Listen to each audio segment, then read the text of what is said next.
রাসূলুল্লাহ মক্কা বিজয় করলেন, কাফের মুশরিকরা ভয়ে এবং ধারণা করে মক্কা থেকে পালাচ্ছে। ঘটনাটা শুনেছেন অনেকে। কারণ তাদের নিয়ে চিন্তা যে আমরা তো আব্দুল্লাহ সাল্লাম মুহাম্মদকে এই এলাকায় থাকতে দেইনি, সে এখন মক্কার রাষ্ট্রপতি, চেয়ারের অধিকারী, ক্ষমতার অধিকারী, হা বললে হালাল, আর আমাকে বাঁচাই রাখার অনুমতি দিলে বাঁচবো, নালে শেষ। সে এখন মক্কাতে ঢুকতেছে, আমরা তো তার বিরোধী পক্ষ, আমাদের আর বাঁচতে দেবে না। সাতক্ষীরাবাসীরও একই চিন্তা নাকি? রাসূলুল্লাহ তো প্রতিশোধ নেবে আর কি। হ্যাঁ, আল্লাহর রসুল সাল্লাল্লাহু আলাইহি সাল্লাম মক্কায় ঢুকলেন, কাফের মুশরিকরা যার যার মতো পালায়। একটা বৃদ্ধা বুড়ি মহিলা তার গাঠরি গুঠরি গুছিয়েছে, একটা ব্যাগ করেছে, বস্তার ওজন এত, বুড়ি চলতে থাকে, বস্তা টানতে পারে না, ও লোক আর আগাইতে পারছে না। রসুলের হাদিস দাঁড়াই আছে, ইতিমধ্যেই মুহাম্মদুর রাসূলুল্লাহ তার কাছে উপস্থিত। সুবহানাল্লাহ, জোরে বলেন। নবীজি নিজের পরিচয় দিলেন না। আদর্শবান নেতা নিজের পরিচয় দিয়ে পারো না, এই আমাকে কি চিনিস, আমি কি না? হ্যাঁ, আমি অমুকের ছেলে তমুক, আমি এখন ক্ষমতাবান। আদর্শবান নেতা এই কাম করে না। আদর্শবান নেতা নিজের পরিচয়টাকে গোপন করে জনগণের স্বার্থে নিজেকে বিলিয়ে দেয়।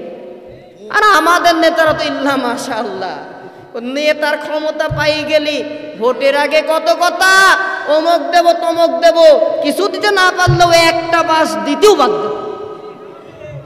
কি আমি ভুল বললাম নাকি? আপনাদের বলছি না, যারা আছেন আলহামদুলিল্লাহ, কাজ করলে আল্লাহর কাছে রহমত, আপনারা বারবার আসবেন। আর যদি কাজ করতে না পারেন, যারা কাজ করতে পারছে না, আল্লাহ তাদের হিসাব দিবে। আর তাদের বাড়ির সামনে গেলে কই, ভাই তুমি কিটা? কই স্যার, আপনি না ওটার জন্য ভোট চাইতে গেলেন, আমি ভোট দিলাম, আরো কয়টা পাওয়াই দিলাম, মনে নাই? ওই তুমি কিটা ভাই? আমি তো চিনলাম না। জোরাজোরি যখন করে, মিয়া তুই কে এমনি করছিস, একটা ভোট কয় টাকায় বিক্রি করলি? না আলহামদুলিল্লাহ, এই কাজ আপনারা করেন। অধিক হয়। সম্মানিত উপস্থিতি, এইরকম নেতারা নিজের পরিচয় দিয়ে একটাকে বড় মনে করে। আর রাসূলুল্লাহ বিশ্ব নেতা, যার সাথে কোনো নেতার তুলনা হয় না, যেই রাষ্ট্রপতির সাথে কোনো রাষ্ট্রপতির তুলনা হবে না, কোনো নবী রাসূলের তুলনা হবে না, তিনি আমার নবী মুহাম্মদুর রাসূলুল্লাহ। বুড়ির কাছে এসে গেলেন, পরিচয় দিলেন না। বলে, বুড়িমা কি হয়েছে, তুমি এত ভীত কেন? সুবহানাল্লাহ বলেন না। বুড়ি বলে, আব্দুল্লাহ সাল্লাম মুহাম্মদ মক্কার রাষ্ট্রপতি নির্বাচিত হয়েছে, আমি তো কাফের, ওর পক্ষের লোক না, এলাকার মানুষ সব ভয়ে পালাইছে, কখন জানি চলে আসে, আমাকে তো বাঁচতে দেবে না। অথচ মুহাম্মদ কোথায়? পাশে, আমাকে বাঁচতে দেবে না, আমি এলাকা ছেড়ে পালাচ্ছি। কিন্তু আমার থেকে, আমার শক্তির থেকে আমার বস্তার ওজন বেশি, বস্তা নিয়ে নড়তে পারছি না, আমি পালাতেও পারছি। কল্প কাহিনী ভাই, রসুলের হাদিস। বুড়ি এই কথা বলার পরে রাসূলুল্লাহ বললেন, কি তুমি ওই মক্কার রাষ্ট্রপতি মুহাম্মদ, তার ভয়ে যাচ্ছ, আমি কিরা চেনো তো? এই কথা বললেন নাকি? সব পরিচয় বন্ধ। ও বুড়িমা তুমি কোথায় যাবা? কই অমুক পাহাড়ের পাদদেশে আমি যাব, আমার এলাকাবাসী ওখানে গেছে। ঠিক আছে চলো, তোমার বস্তাটা আমার মাথায় তুলে দাও, তুমি আগে যাও, আমি তোমার পেছনে যাই। এই আওয়াজটার জন্য বসে আছি, বোঝেননি আর কি, তাই না? মানে এ কোনো ব্যাপার না, আপনি হলে ওই কাম আগে করতেন নাকি? হ্যাঁ করতেন তো ভাই। বাপ করেছে অন্যায়, এই জেদ ধরে নাতি ছেলের চাকরি থেকে চাকরিচ্যুত। কথা কি বুঝাতে পারছি আমি? রাসূলুল্লাহ বস্তা মাথায়, নবী পেছনে, কাফের আগে, বুড়ি আগে, নবীকে ইচ্ছামতো বংশ উদ্ধার করে, আর রাসূলুল্লাহ মুস্কি মুস্কি হাসি দেয়। সুবহানাল্লাহ বলেন। আল্লাহর নবী, বিশ্ব নবী, বুড়ির কুৎসিত কথাগুলা শুনতে শুনতে ওই পাহাড়ের পাদদেশে চলে গেল। যাওয়ার পরে এলাকাবাসীকে ডাক দিয়ে বলে, ও এলাকাবাসী, তোরা এত পাষাণ কেন, এত নিষ্ঠুর কেন?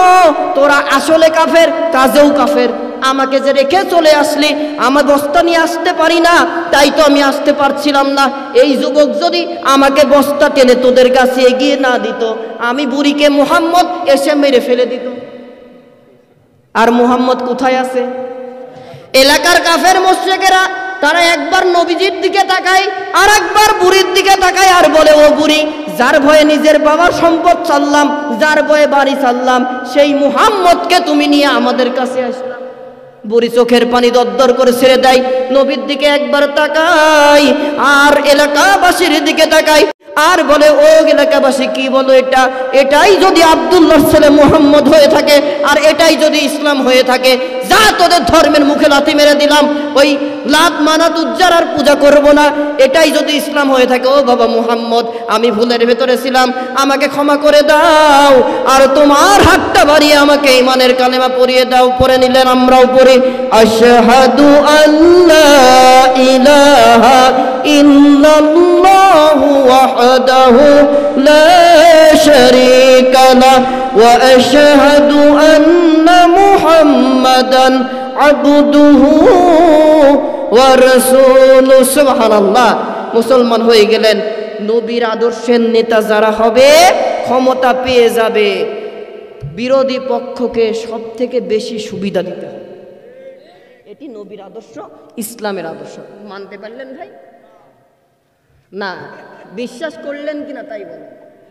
এবার যদি করে থাকেন এটা আপনাদের আমল নামায় কাজ করতে হবে। যারা আছেন নেতৃত্ব পর্যায়ে তাদের দায়িত্ব ভাই, যে আপনার সব থেকে বেশি বিরোধিতা করে, ক্ষমতা পেয়ে গেছেন, সে অভাবে আছে, তার ঘরে জিনিস নিয়ে যাই দিয়ে আসেন। ওই লোক আপনার পক্ষে যা আসবে আপনার দলীয় লোকের থেকে বেশি কাজ আপনার জন্য। এটা কি আমি ভুল বললাম না? কথা ঠিক আছে? সম্মানিত উপস্থিতি, যেই কথা বলতে বলতে এখানে আসলাম, মানুষের কত ক্ষমতা অথচ শেষ হয়ে যায়। 3 বার পায়খানার 1 বার বমিতে মনে আছে কথা। এই মানব সম্প্রদায়কে, এই দুর্বল সম্প্রদায়কে আল্লাহ তাআলা সম্মানিত করলেন, অথচ আমাদের থেকে একটা হাতির শক্তি বেশি, একটা উটের শক্তি বেশি। একটা হাতি যদি ইচ্ছা করে 40 সিটের একটা বাসকে সুরের সাহায্যে ধাক্কা দিয়ে ফেলে দিতে পারে। রাগ করছেন ভাই? রাগ করতেছেন? কথা কি বলবো? একটা হাতি এত শক্তিশালী, অথচ হাতিকে তিনি কন্ট্রোল করানোর জন্য আল্লাহ তাআলা একটা শুকনা মানুষ 120 গতিতে যদি ঝড় ওঠে, ওই হাতির মাথার উপর যেই মানুষ উঠে থাকে ও আগে উঠবে। এই মানুষ হাতির মাথার পর বসে যেন কি বাস একটু টক টক মারে, প্রাইভেট কার থামিয়ে সুরটা দেয়, 10 টাকা দিলে নেয় না 20 টাকা ছাড়া। হাতি মানুষের দিকে তাকায় বলে, ওরে বান্দা তুই একটা না, তোর মতো আব্দুর রহিম 10 টাকা আমি নিচে ফেলবো, আমার পাটা শুধু তুলবো, আস্তে করে তোর মাথার পরে ফেলবো, মাথা বেলের মতো টাস টাস করে ফাটবে, তোর অস্তিত্ব নাই। কিন্তু করতে পারি না, তোর গোলামি করি। তুই যেহেতু আল্লাহর গোলাম, আমার উপরে আল্লাহ তাআলা তোর সম্মান দিয়েছে। আল্লাহ বলেন, ওয়ালাকাদ কাররামনা বনি আদম। আল্লাহু আকবার। বনি আদম মানব সম্প্রদায়কে আমি আল্লাহ সম্মানিত করেছি। সুবহানাল্লাহ বলেন। তাহলে সেই আল্লাহ তাআলার ইবাদত করতে আপত্তি নাই? এইবার আসেন, আল্লাহ শুধু সৃষ্টি করে সম্মান দিলেন না, আল্লাহ তাআলা সৌন্দর্য দিলেন। আল্লাহ রাব্বুল আলামিন কোরআনুল কারীমে বলেন, লাকাদ খালাকনাল ইনসানা ফি আহসানি তাকওয়িম। সূরা 3-এর 4 নম্বর আয়াতে কারিমা নাজিল করে দিয়ে বলেন, বান্দারে আমি আল্লাহ তাআলা তোকে রহমত করেছি, ভালোবেসেছি, আমার প্রতিনিধি নির্বাচন করেছি বলে আমি আল্লাহ রব্বুল আলামিন তোকে অবনয়ব সৌন্দর্য দিয়ে সৃষ্টি করেছি। সুবহানাল্লাহ বলেন।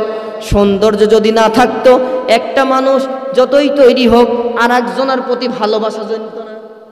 আল্লাহ তাআলা আরো বলেন সূরা ইনফিতারের ভেতরে, আল্লাযী খালাকাকা ফাসাওয়াকা ফাআদালাক ফি আইয়ি সূরাতিন মা শাআ রাক্কাবাক।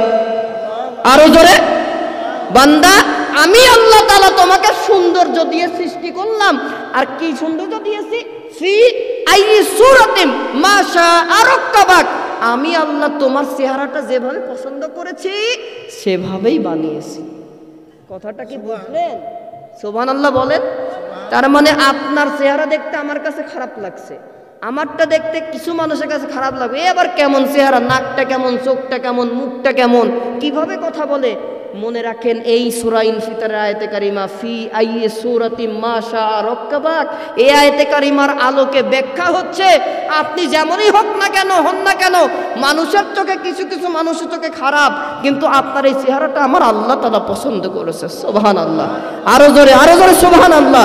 অতএব কোনো মানুষকে দেখে কখনো ঘৃণা করা যাবে না। আল্লাহ তাআলা এই শিক্ষা দিয়েছে লোকমান হাকিমকে দিয়ে, যে এই ব্যক্তি ছিল বাউন, পা ছিল ফাটা, পা ছিল বাঁকা, কালো ছিল, এমন কালো হাড়ির কালোর থেকেও বেশি কালো, ঠোঁট ছিল মোটা, ঠোঁট ছিল ফাটা, তাকাইলে কুৎসিত মতো দেখতে, অথচ এই ব্যক্তিকে আল্লাহ তাআলা এত ভালোবাসা দিলেন, তার নামে সূরা লোকমান নামে কোরআন একটা লোকমান সূরাই দিয়ে দিলেন। সুবহানাল্লাহ বলেন। তাহলে প্রতিটা মানুষের সৌন্দর্য কে দিয়েছেন? অতএব সেই আল্লাহ তাআলার প্রতি ইবাদত করতে। এরপরে আসেন, আল্লাহ তাআলা শুধু আমাদের সৌন্দর্য দিয়ে হায়াত দিয়ে বাঁচিয়ে রাখলেন না, আল্লাহ রব্বুল আলামিন আমাকে সৌন্দর্য দিয়ে বাঁচিয়েছেন। এই পৃথিবীতে বাঁচার জন্য বাতাস থেকে অক্সিজেন নামক একটা পদার্থ থাকে, এই পদার্থটা গ্রহণ না করলে কোনো প্রাণী বাঁচতে পারে না। বিজ্ঞান বলছে একটা সুস্থ মানুষ বাতাস থেকে প্রতিদিনে 24 ঘন্টায় 11,000 লিটারের বেশি অক্সিজেন গ্রহণ করে। মানে যেই কায়দায় সুবহানাল্লাহ মাইল, হুজুর এটা আল্লাহটা আমি নিই না, সদর হসপিটাল সাতক্ষীরায় যাই, সিলিন্ডারে আসে, ওখান থেকে প্রতিদিন যাই নিয়ে আসেন আর কি, নাকি?